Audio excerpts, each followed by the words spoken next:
As you can see, this baby's climbing.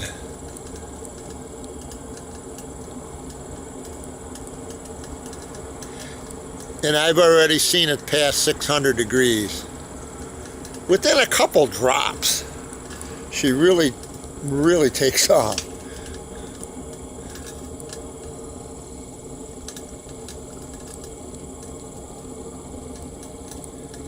Alright, so as this stove heats up after about half hour, and she starts really heating up, she'll run past the 550 degree mark.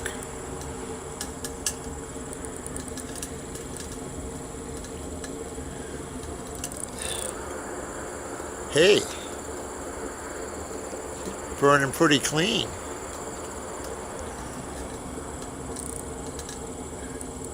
Still climbing. Takes a while to heat up. But when she does, this baby really cooks. So anyways, I'm going back here and show you again how I start it. And I recommend you getting one of these extensions for your turbo torch. And then you run your tank over it. So you keep the propane away from your fire, and you just have your torch to start it. Okay, so now here we are back again, and you can hear this baby roaring. I'm gonna see if I can get a close-up.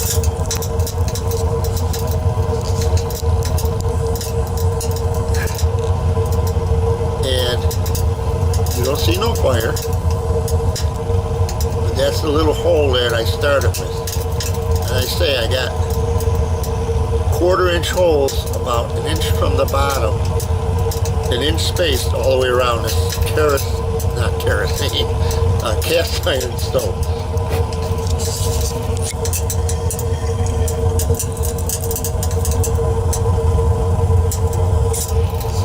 Okay, so let me come back here again.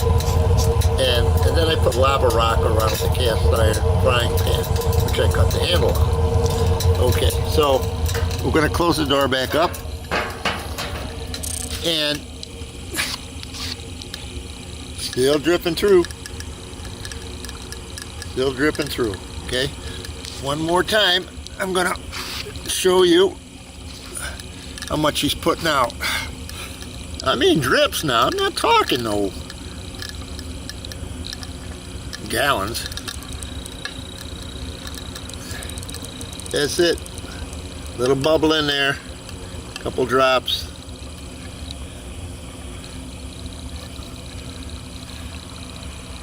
Right there.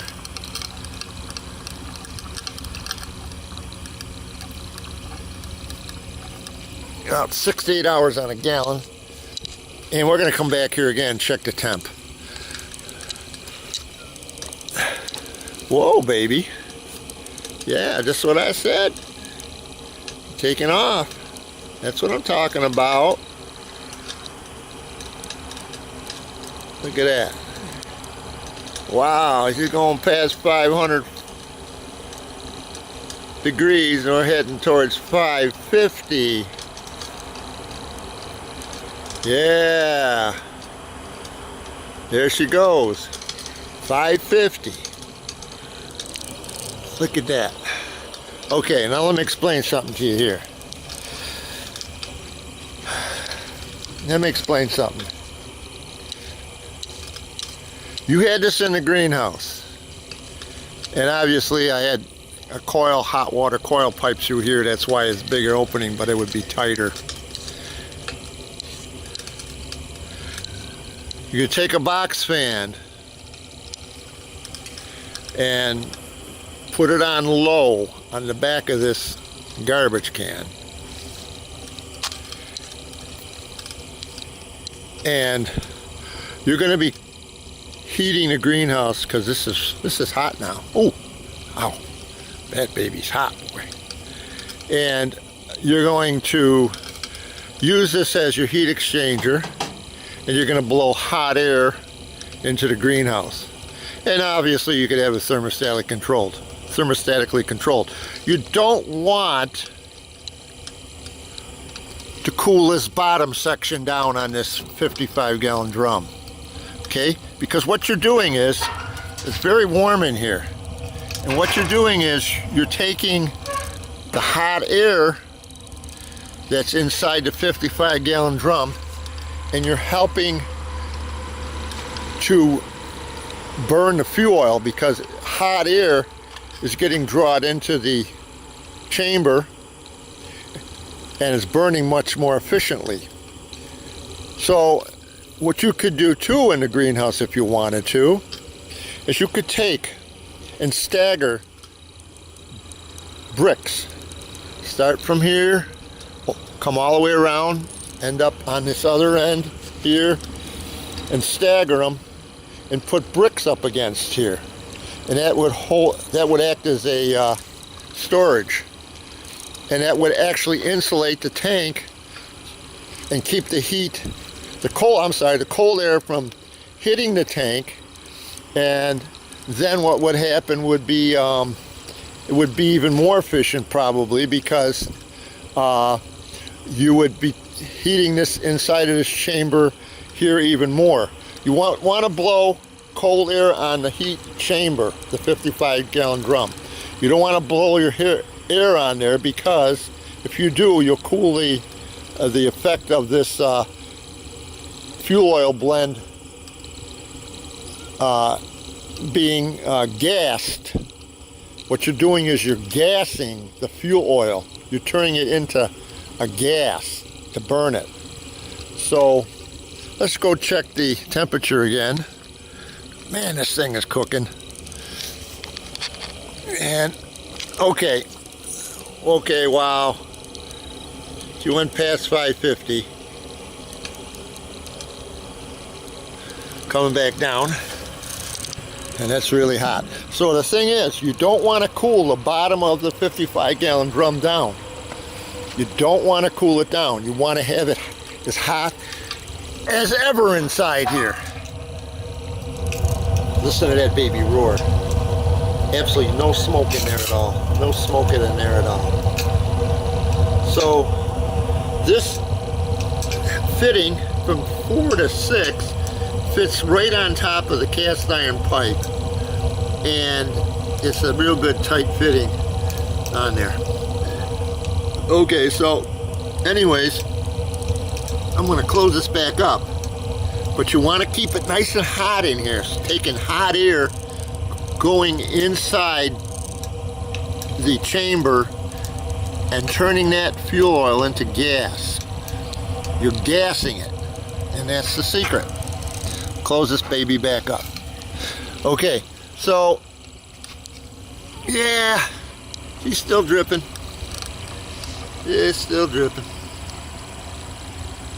Okay, so that's video 2. I hope you enjoyed this video, and I'm sorry for some of the problems I had when the tube came off the little pump there, but they have little clamps that you can put on the silicone hose to hold it onto the brass fitting. That brass fitting I made by myself, and I'm going to show you what it looks like again. I'm going to pull this back out. Now, I want to see the cool, well, let me pull it back out first.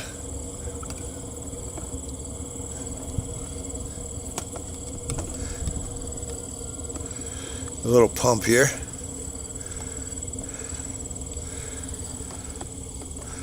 That's the baby right there. That's what it looks like. That's the baby. You can make one of them real easy. So now I'm going to put it back in here. Put it back down in here. Give it a little wiggle. Give it a little wiggle. A little wiggle, see? And there she goes again. There she goes. There she goes. Look at that. See how nice that flows in there? Now, the safety part of this stove is, oh, that's hot. The safety part of this stove is you want to shut it off. Okay, you just take this little plug that's hooked up to the pump and you unplug it. Now look what happened. It stopped. And the fuel's in the hose. It ain't going nowhere. See, it ain't going nowhere. So, and there it is. So, this is going to be the end of the video. And she stopped. She's still off and on a little bit. Wow, is that hot. Whew. What a stove. For the longest time, it took me a long time to figure out how this thing would work, because I'm going to tell you a little secret. If you take a tank and you try to put a, well, how would I say it? You take a tank, you have a valve on the bottom of the tank and you fill it with kerosene, and you try to adjust the drip on it. You try to adjust the drip and you get it just to drip slowly. An hour later it stops. 2 hours later it stops. Because what happens is the atmospheric pressure will change. And some days you might get, or hours, or even during the day, or different days, you might get different pressures in the air, or whatever, how you would call it. And it would start flowing, and then all of a sudden your stove would stop. And then, so you try to adjust it again, it would work for an hour or so, and then it would stop again. This system here is great because you're using like maybe a few watts of power. And if you wanted to run this on a solar panel or a 12-volt battery with an inverter, you run it on a modified inverter, a cheap modified inverter. If you didn't want to run it on regular household power, and say you're out in the boonies and you want to run this 110 volt pump, your 12 volt battery with a small inverter, cripe's sake, you could probably run it all week and wouldn't use any power up on that 12 volt battery. So that's just a little